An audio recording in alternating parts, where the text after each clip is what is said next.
અમે જ્યારે આંબાની સીઝન હોય ત્યારે 3 મહિના કન્ટિન્યુ અહીંયા હોય. હા, તો વર્ષ દરમિયાન અમારે દવા નથી ખાવી પડતી કોઈ પણ જાતની. શરદી થઈ હોય તો પણ શરદીની દવા અમે લેતા નથી ક્યારે.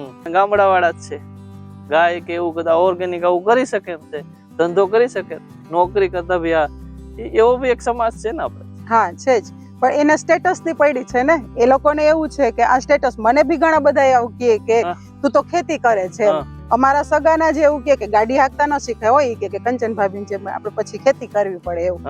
એટલે એ સ્ટેટસ માટે જીવે છે, એટલે એ બધાને થોડીક એવું લાગે કે આવું ન કરાય એમ. પણ મને આ બહુ જ શોખ છે. ખાલી રોટલી જ ન બનાવતા, હું ગામડે જઈ અને ખેતી છે, ઓર્ગેનિક ખેતી, અને પેલા ઓર્ગેનિક ખેતી હતી. પૂરો વિડિયો જોવા માટે અત્યારે સબસ્ક્રાઇબ કરો પોઝિટિવ વાતને.